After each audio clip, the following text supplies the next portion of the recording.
Misha here, and now we get to the 5th British ship in the Eaglemoss collection. We covered HMS Dreadnought, we covered the aircraft carrier Hermes, we've also covered the Admiral class, which was Hood, and we've covered the Nelson class, Nelson and Rodney. Now it's time to get to the King George V class. These were the most advanced modern battleships that Britain used in World War II, and really the last battleships they used.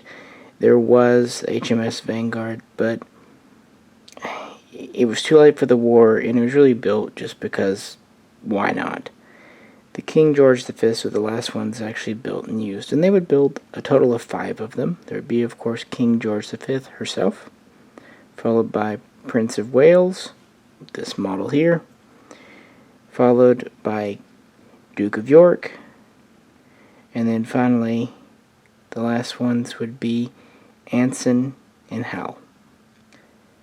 And these have quite an interesting history, and Prince of Wales here had a short history, but a very colorful one. These ships date back to 1928 because originally the Washington Naval Treaty called for a holiday on the building of battleships to expire at the end of 1930, at the beginning of 1931. But then the London Naval Treaty extended this to the end of 1936. So while they started to think about what battleships to build next, once this happened, again, the ideas were shelved until around 1934, 1935, when the Second London Naval Conference started to happen, and so the Admiralty, the designers, thought about making new ships again. And the King George V is a direct result of that, because England was pushing for 14-inch guns to be the maximum allowed. Previously, 16-inch had been the maximum allowed. And the USA agreed to this if the UK, who had been closer with them than the US, if the UK could get the Japanese to agree to a 14-inch maximum gun limit. As we know, not only did Japan not agree, they never participated or signed the Second London Naval Treaty. It ended up being between the UK, the USA, and France. And this is really when the whole treaty system was breaking down. And the naval arms race, which, to be fair, the Washington Naval Treaty and the London Treaty did postpone, was coming into full force by 1936, 1937. So with that, Britain decided to make a new class of battleship. And that is our King George V here. Britain, really more than anyone else, really did want to, and really did try to stick to the terms of the treaties. So the new class would be nominally 35,000 tons, dry, standard. They wanted to build to the limit, but not over. And it was. It was definitely the closest. Even fully loaded, fully laden, it was about 42,000 tons. And it was around 745 feet long. And had a crew of 14 to 1,500, depending on the mission. She also carried 4 Walrus planes for reconnaissance. And her main battery is quite interesting. She has 10 14-inch guns. That sounds a little odd because they used 15 and even 16-inch guns in the past. And to be fair, in 1935, during the conference time, they looked at using 16 again or 15. But they really were pushing for that 14-inch max, and they needed to get the order in that year so the gun makers could have them ready. And so they ordered 14-inch guns. Later it was considered switching to 15, but they needed these battleships, and they knew that if they switched them to 15, the design delay would really cause their commissioning to be delayed at least 2 years. So it really just wasn't worth it. So yeah, though they considered, and there was a pretty strong proposal to do 9 15-inch guns and 3 triple turrets, but what they ended up going with were 2 quad turrets, one in the back and one in the front, plus the addition of a twin turret that super fired over the lower. So the front had a total of 6 guns. She also had a secondary battery of 16 5.25-inch guns, and she had some smaller 4-inch guns for anti-aircraft. She had 64 40mm guns, plus machine guns and some others for air defense, so it was pretty well equipped for air defense and was designed from the outset for radar.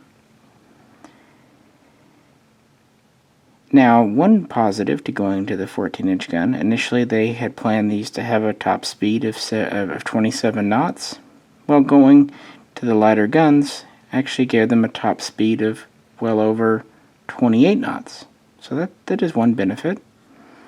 And unlike the Nelsons, she is with 4 propellers again, 4 shafts. And armor was key in protection against torpedoes and other just frankly modern features. So even though the Second London Naval Treaty was almost stillborn, they went ahead with this design, and the ships were laid down in 1937, and King George V was launched in 1939 and was commissioned into the Royal Navy on December 11, 1940. So, after the beginning of the war by quite some time, but sure a lot better than 1942. That's why the poor old Hood was run ragged, and Rodney and Nelson too were taxed to the limit, because the King Georges just, it would have been better if they'd had them earlier, but they were trying to stick to their treaty obligations. But they did ultimately end up in service. So, how did they do? After commissioning, King George V was used for convoy escort, at least primarily in February and March 1941. But let's talk more about Prince of Wales, since that's what this model is. She was laid down on New Year's Day, 1937, and would launch in May of 1939. But even though they tried to rush things, her fitting out was delayed. For one reason, certain parts like gun mounts just weren't delivered on time. But for another, the Germans didn't help.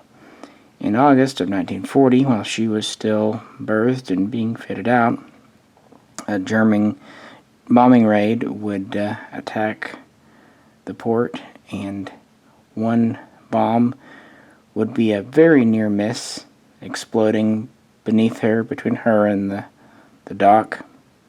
And the concussion, the shock wave, would actually buckle a good chunk of the hull, the armor, and pop a lot of rivets and such. And the ship is still is at most in a semi-complete state, including not having all her pumps and other gear on board. Actually, they had to call in a local fire department to help drain her because flooding was quite severe and she was starting to list. So they got it under control, and then she had to be dry docked to really fix the problems. And once that was done, her commissioning was hastened. They actually skipped quite a few tests and trials, and of course quite a bit of training just to get her into service in early 1941. And her first real action came on May 22nd, when she, along with HMS Hood and 6 destroyers, were stationed south of Iceland to try and catch the Bismarck if she tried to break out into the full Atlantic. And, well, you know how that happened. On the 24th, early in the morning, a little after 5:30, the British made contact. A little before 6 o'clock, they adjusted course and opened fire. And, by 6 o'clock, Hood was under the waves. It's worth pointing out that while initially Prince of Wales had a little hard time getting the range, she did ultimately manage to get a couple of good hits in on Bismarck that proved quite important later. One of her shells damaged Bismarck to the point where she lost fuel, and some of her other fuel was contaminated by seawater. And the other shell did damage to one of her boiler rooms and therefore impacted her power. But after the sinking of Hood, Prince Eugen and Bismarck both targeted Prince of Wales. And first one of her guns jammed, and then one of her, I think it was her Y turret, malfunctioned. So she was down several guns, and so she had to disengage. But she would pursue, kind of trail, shadow the German ships the rest of the day. And they'd have trouble with these quad turrets. They were new. They really gave trouble throughout the entire career of the class. But it was enough trouble that there were actually representatives from Vickers, the designers of the 14-inch gun, on board to help them troubleshoot if they had problems. That was per the request of the captain of Prince of Wales. And it's a good thing they were on board. They were able to get the rear turret back up and running. And so, again, towards evening, around 6 p.m., right as they were losing daylight, Prince of Wales tried to shell Bismarck again at an extreme range of 30,300 yards. She didn't hit her. It would have been very impressive if she had, but at least the Germans knew that they were not out of the woods. And she would continue to trail that night. And around 1 a.m., Prince of Wales, using her search radar, which was, very important and new technology at the time, made contact again and would, at the very least, straddle Bismarck with shells. But the crews on board felt they at least made one hit. But again, a turret would malfunction, this time a turret, meaning her front firing arc was from 6 down to 2. And so, ultimately, she had to again disengage. She tried her best to avenge Hood, but there's nothing for it. So after that, she would sail for Iceland. She had taken a couple of hits during the battle herself. Temporary repairs would be made, and then she would eventually sail for home port for complete repairs. After a dramatic first mission, shakedown cruise, Prince of Wales would be selected to transport Winston Churchill to a meeting with President Roosevelt in August of 1941. This would be the Atlantic Charter. Roosevelt would get to the meeting in Newfoundland, on August 7, and Prince of Wales would get Churchill there on August 9, and from the 10th to the 12th they would meet and discuss. And the whole point of this meeting was basically planning for the post-world after the war. Kind of interesting, because at this point America is on paper neutral, but yeah. So quite an honor and a different type of meeting. Then, towards the end of the month, she would return to Scapa Flow. And next, in September, she would be assigned to Force H in the Mediterranean as a convoy escort. And then on September 24th, she, along with Rodney, the Nelson-class ship, and the carrier Ark Royal, and several others, would take part in an operation, a large convoy from Gibraltar to Malta, which was being besieged by mostly Italians, but also with a little bit of German support, but really mostly Italians. So yeah, quite a big escort for quite a big convoy. And it's a good thing she was there, because on the 27th, the Italian Air Force attempted to bomb the convoy, and Prince of Wales shot down a handful of Italian aircraft with their anti-aircraft guns. And then that same day, her and Rodney made... Apologies, this card in the camera is weird. Anyway, as I was saying before it interrupted me, after the attack from the Italian Air Force, intel reported that the Italian Navy was sorting out and coming to attack the convoy. So the battleships made ready and even went out looking for her. But nothing came of this, and the convoy made it to Malta, safe and sound. After that, Prince of Wales would return first to Gibraltar and then back home to Scapa Flow on October 6th. And there she would resupply and do a little bit of refitting in preparation for her next assignment to the Far East, the Pacific Theater. Now, it's worth saying that some very high up in the Admiralty did not think the King George V class ships were well suited to operating in tropical environments with humidity and the different conditions out there. And they had a point. But nevertheless, on October 25th, Prince of Wales, along with her escort, left port to go and meet their former allies, the Japanese. She was sailing for Singapore, but on the way there, she stopped off in Cape Town, South Africa.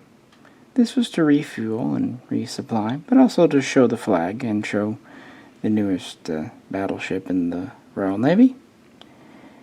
And then she would continue on, arriving at Colombo on November 28th, where she would meet the battle cruiser HMS Repulse.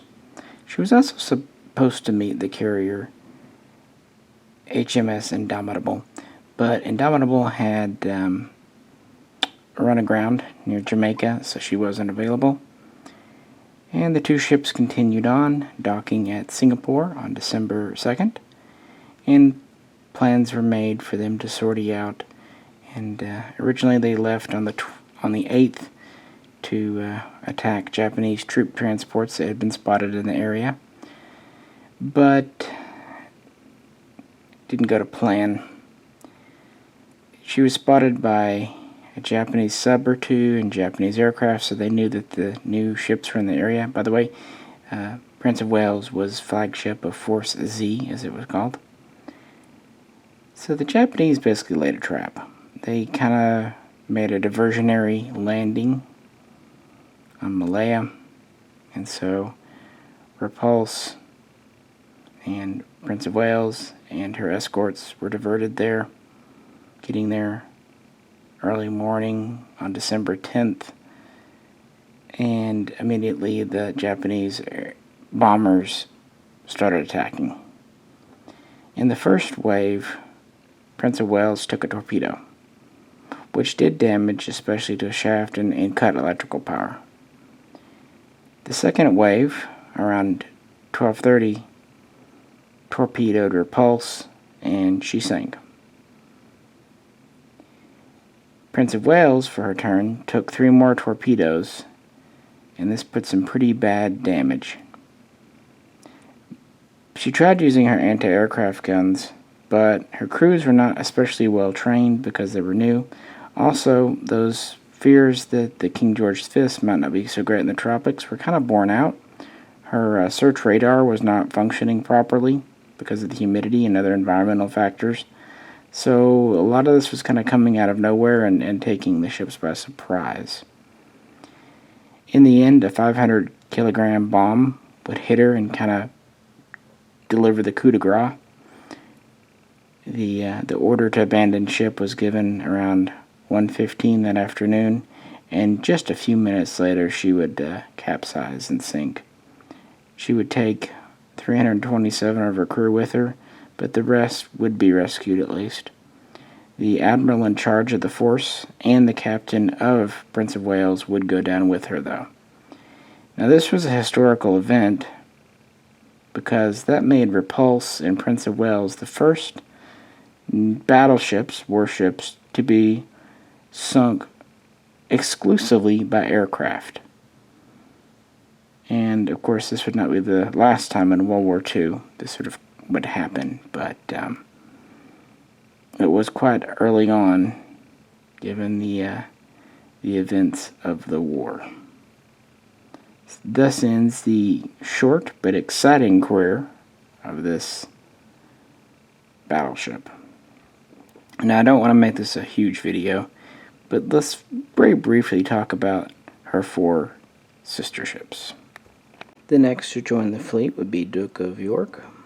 That would come in late 1941, and much like King George V before her, she would begin 1942 as a convoy escort, first seeing combat in March of that year against raiders and whatnot. Sorry, something fell. I think it was a keyboard. Anyway, and the Germans have lost Bismarck, but Tirpitz is still a threat. So King George V is ordered to operate with Duke, and if Tirpitz comes out, which ultimately she never does that year. And towards the end of the year, Anson and then finally Howe are completed and join the fleet, and they're used in the beginning to escort convoys going to Russia to deliver supplies. And then in 1943, the little battleship Scharnhorst is transferred to Norwegian waters, and ultimately Duke of York would corner her and engage her the day after Christmas on Boxing Day, 1943, and the 2 ships would trade blows, both scoring hits, but Scharnhorst's smaller caliber guns failed to penetrate Duke's armor, but Duke's 14-inch guns did penetrate Scharnhorst, doing considerable damage. Then her escorting destroyers would torpedo Scharnhorst, crippling her. And then finally, Duke would move in for the killing shots, finally putting what had been a very elusive German warship out of commission after several years of harassing the Royal Navy. But of course, Tirpitz is still out there at this time and still a major threat and a major worry to Winston Churchill. After the D-Day landings in June of 1944, these ships would split up a bit. In March of 45, King George V and Howe would be assigned to the Far East Fleet, getting there on April 1st to help cover and support the American invasion of Okinawa. Back in Europe, 2 days later, Duke would help sink the Tirpitz. Kind of her last major action, because by this point that's it for the German Navy, really. So Duke and Anson would go in for a brief refit, and then they too would be sent to the Eastern Fleet. And they would get there, but really too late to engage. So they were just there for the surrender of the Japanese. Afterwards, the ships would take turns being flagships, helping secure Hong Kong after the war, and then being flagships of the fleet in the UK until 1949, and then the 4 surviving sisters were sent to the scrappers, the shipbreakers, in the 1950s. None, unfortunately, were kept as museum ships. The King George V class. It had a lot of good things. Mostly it was there when Britain needed new battleships. It had a lot of guns, and they were relatively fast firing. It was quite fast, if not the fastest on the seas. Had good armor, had good radar. But the quad mount turrets always were finicky. And if the Nelsons were the first of the treaty ships, it can be said that the King George V's were the last. And so they were limited a little bit. And of course they were rushed into service, and sometimes, not their fault, but their crews just weren't fully trained. And some of the technology on board was not fully tested. And it shows. And their careers were relatively short because the utility, the usefulness of a battleship in 1945 was questionable. And then when jet power became standard, especially naval jet power, a battleship was virtually useless outside of perhaps shore bombardment. So yeah, even though Vanguard was the last battleship in the world, and the last battleship by nature in the Royal Navy, effectively the King George V's were the last active ones. The last ones that really did things, made kills, were important. So I think that's definitely why Eaglemoss picked these for the collection. Just too important not to. But anyway, there we go, guys. Any questions or comments, please post them, and I'm sure I'll do a follow-up video going into more details of the sister ships. This is Misha, and I will catch you very soon next time.